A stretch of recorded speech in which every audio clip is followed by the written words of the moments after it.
નમસ્કાર મિત્રો, અમારી યુટ્યુબ ચેનલ આવો ભક્તિ સત્સંગમાં આપ સૌનું હાર્દિક સ્વાગત છે। તો મિત્રો, આજના આપણા આ વિડીયોમાં આપણે મહામાસના શુક્લ પક્ષની એટલે કે જે સુદ પક્ષની એકાદશી છે તેનું શું મહત્વ છે, તે વ્રત કરવાથી શું પુણ્ય મળે છે અને પછી તેની કથા સાંભળીશું। તો વિડીયોના અંત સુધી બન્યા રહેજો। વિડીયો પસંદ આવે તો લાઈક કરી, ચેનલ પર નવા હોય તો ચેનલને આજે સબસ્ક્રાઈબ કરી લેજો, જેથી કરીને આવા ધર્મ ભક્તિના વિડીયો આપ સુધી પહોંચતા રહે।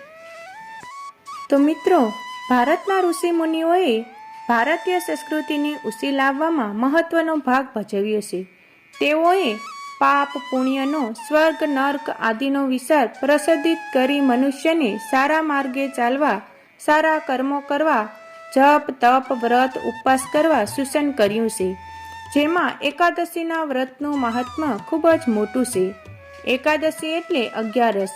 વિક્રમ સંવત મુજબ એક વર્ષમાં 12 મહિના હોય છે, જેમાં એક માસમાં 2 પક્ષ હોય છે, જેમાં એક શુક્લ પક્ષ અને બીજો કૃષ્ણ પક્ષ કહેવાય છે।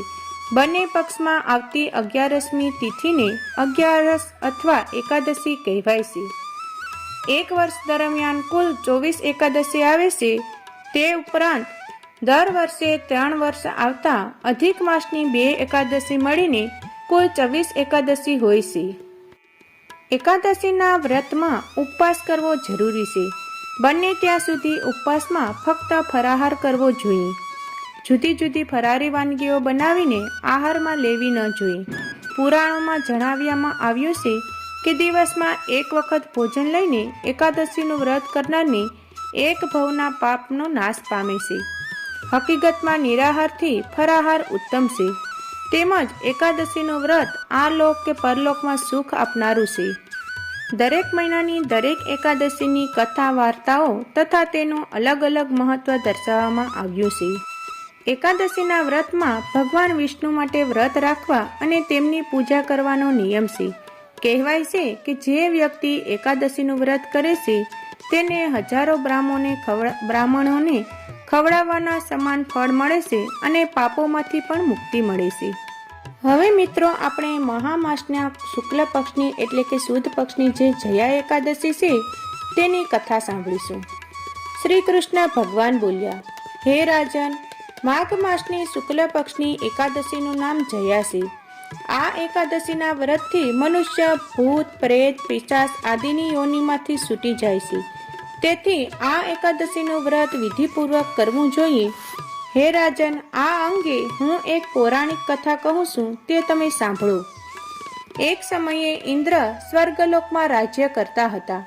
ત્યાં તે અમૃતનું પાન કરી નંદનવનમાં અપ્સરાઓ સાથે આનંદપૂર્વક ક્રીડા કરતા હતા। એક દિવસ ઇન્દ્ર ઈચ્છાનુસાર અપ્સરાઓની સાથે રમણ કરતા હતા। ગંધર્વ ગાન કરતા હતા। ત્યાં ગંધર્વોમાં પ્રસિદ્ધ પુષ્પદંત, તેની પુત્રી અને ચિત્રસેનની સ્ત્રી મલિન ત્યાં હતા। એ જગ્યાએ મલિનનો પુત્ર પુષ્પવાન અને માલ્યવાન પણ હતા।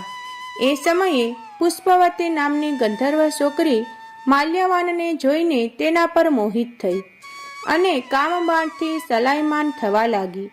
તેણે પોતાના રૂપ રંગ સૌંદર્ય હાવભાવ દ્વારા માલ્યવાનને વશમાં કરી લીધો। પુષ્પવતી અત્યંત સુંદર હતી, તેથી માલ્યવાન પણ તેના પર મોહિત થઈ ગયો। તે બંને કામદેવના વશમાં થઈ ગયા। પછી ઇન્દ્રના બોલાવાથી નાચગાન માટે જવું પડ્યું। તેઓ નાચતા હતા, પરંતુ તેમના મનમાંથી કામદેવનો પ્રભાવ હતો, તેથી તેમનું મન ન લાગ્યું અને અશુદ્ધ ગાવા લાગ્યા।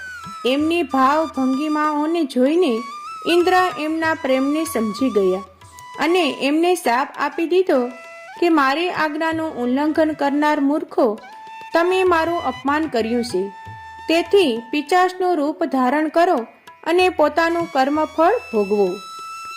ઇન્દ્રનો શાપ સાંભળીને તે અત્યંત દુઃખી થયા અને હિમાલય પર પિશાચ બનીને દુઃખપૂર્વક જીવન વ્યતીત કરવા લાગ્યા। એમને ગંધ રસ સ્પર્શ આદિનું કશું જ્ઞાન ન હતું। રાત દિવસમાં એક ક્ષણ પણ ઊંઘ આવતી ન હતી। એ સ્થાનમાં અત્યંત ઠંડી હતી, જેના કારણે તેમના રોમાંચ ઊભા થઈ ગયા। દાંત પણ ઠંડીને કડકડતા હતા। એક દિવસ પિશાચે પોતાની સ્ત્રીને કહ્યું, ના જાણે અમે પાછલા જન્મમાં કયા પાપ કર્યા છે જેનાથી અમને આટલી દુઃખદાયી પિચાસીઓની પ્રાપ્ત થઈ છે. પિચાસીઓની કરતા નરકના દુઃખ સહન કરવા ઉત્તમ છે. આ રીતે અનેક વિચારો કરતા પોતાના દિવસ વ્યતીત કરવા લાગ્યા. દેવયોગથી એક દિવસ મહામાસની શુક્લ પક્ષની જયા નામની એકાદશી આવી. આ દિવસે એ બંનેએ કંઈ પણ ભોજન ન કર્યું અને કોઈ પાપ કર્મ પણ ન કર્યું. તે દિવસે માત્ર ફળ ફૂલ ખાઈને દિવસ વ્યતીત કરી પીપળાના વૃક્ષ નીચે બેસી ગયા. તે સમયે સૂર્યનારાયણ અસ્તાસર તરફ જતા હતા. તે રાત્રિએ બંનેએ ખૂબ મુશ્કેલથી વિતાવી.